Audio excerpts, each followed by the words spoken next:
And are we really going to lose TikTok? What's happening? Yeah, so apparently the FCC commissioner has called on Apple and Google to ban TikTok. Kate, this isn't the first time we've heard of spates between the U.S. government and the Chinese. This one is yet to be played out. Apparently, the FCC Commissioner Brendan Carr, well, he's called TikTok wolf in sheep's clothing. This comes off the back of a BuzzFeed article a few weeks ago. It was a scoop on Chinese ByteDance employees being able to view personal data of TikTok users. And you know how many people use TikTok. Let's just say a lot. And not only was it private data, but it was some biometric data too. So, the US government is taking this very seriously. The FCC have called on Google and Apple to reply by July 8th. Now, they do not, Brendan Carr, the commissioner, does not have the jurisdiction to be able to shut down TikTok, but he has called on Google and Apple to respond. And he wants them taken down off the App Store.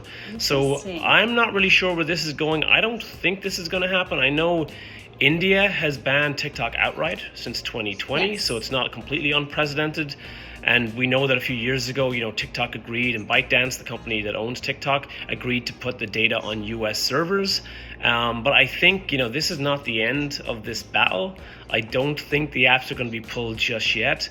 But crazier things have happened, and we'll wait and see what Google and Apple do to respond. And until then, stack up on those videos, enjoy TikTok while it lasts, and we'll see what happens. There's going to be a lot of unhappy people if TikTok's dropped. I know. I will be devastated.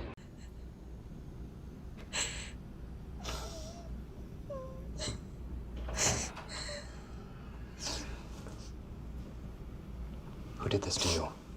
Where is he? I need to go back through and save all my recipes.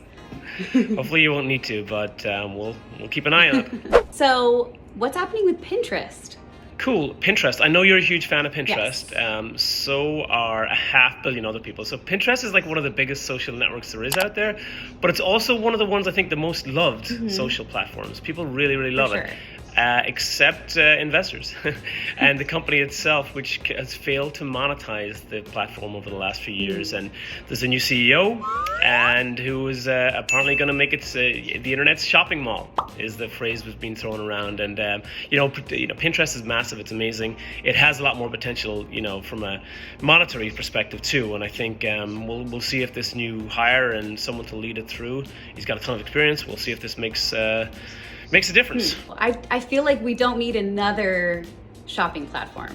I'm kind of bummed to hear this.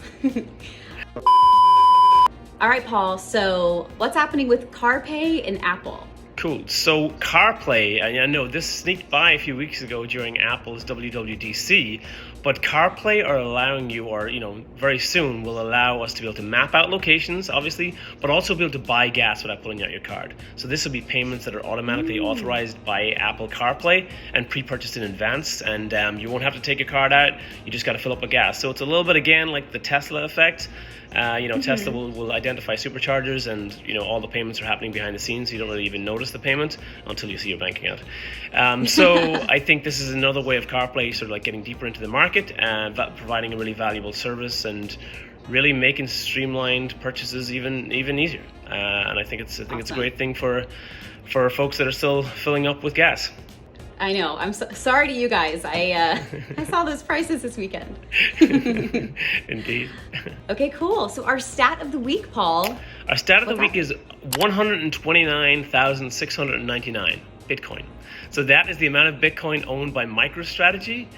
They made another purchase. MicroStrategy are one of the larger companies that have publicly bought into Bitcoin, and they have been, their CEO Michael Saylor has been ridiculed at times, and obviously going through a hard time with the current crypto winter, as being called.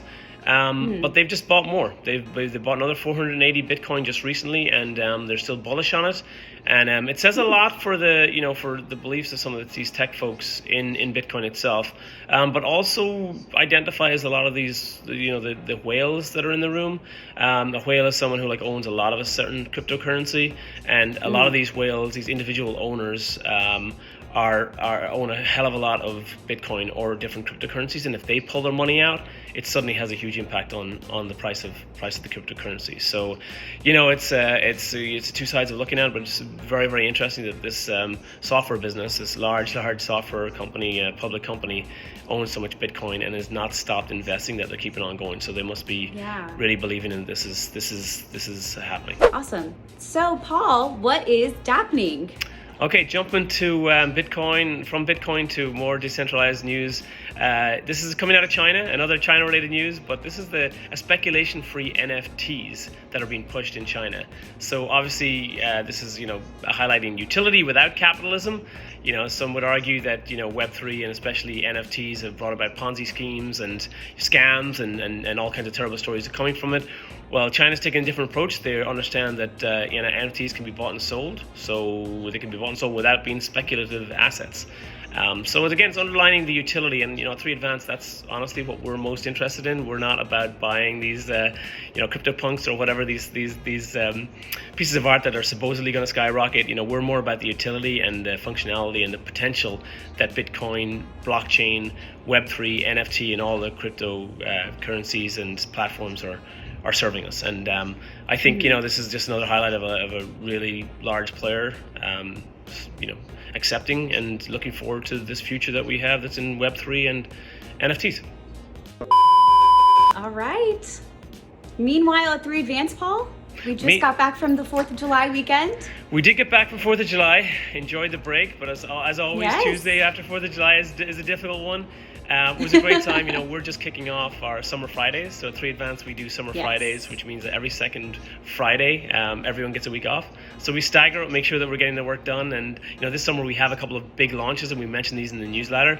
We have Triaxle, a networking platform for subcontractors and contractors, as well as Astruzi, a golf management platform and apps. And they are going live within the next month or two. I think Astruzi is at the final hurdle, and Triaxle is due to go live early in August. So we are super excited about both of those, and our summer is hot. It's exciting. We've got a lot of things going on, and can't wait to see those launches go live and keep on rocking through the other projects that we're taking on and moving along. It's a good summer coming. Yes. Awesome. Absolutely.